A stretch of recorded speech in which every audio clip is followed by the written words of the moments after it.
Okay, I know.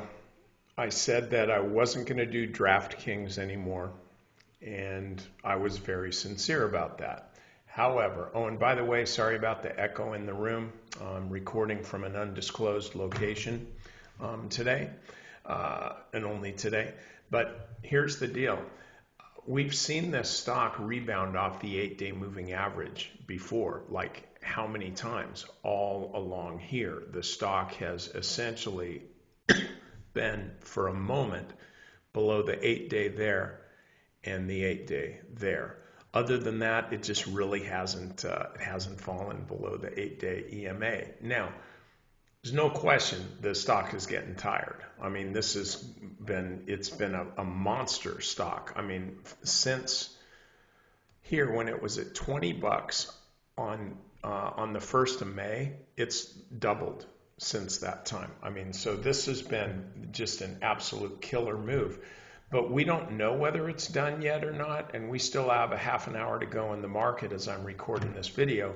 But this stock is so close to the 8-day moving average that I feel comfortable saying, hey, you want to take a speculative position on an extended stock, you have an opportunity to do it with really low risk. Now, if you're putting a stop at about 37.80, that's 5 or 6% below where the stock is now, which frankly, 5 or 6% on a stop for me, because I really, really want to be really precise with my entries.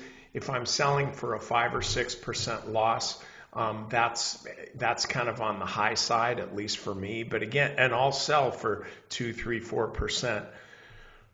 More often than I'd like, but I'll just make sure that I get I'll make sure that I get as good an entry as I possibly can, and always look to see what my dollar risk is when I'm setting a stop, when I'm deciding to go in here. So I think because of the nature of this stock, again, it's gone up 100% since the 1st of May.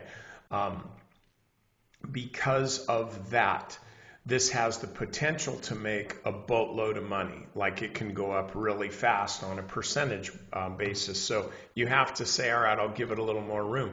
But the cool thing is you got a pretty good entry. Right here is where the support level is. So, you're buying the stock here, you see where the support level is, and then you're putting your stop right there. And then when are you going to get stopped out? You're only going to get stopped out if it turns out that this actually was the top, and then the stock just continues to go. So this is, again, it's a low risk entry point. We've seen this kind of stuff before several times. We may see it again, but I don't want to see it in the rearview mirror. I want to see it going forward. So that would be my trade on DraftKings. Members, over to the strategy session. A lot of stuff to do.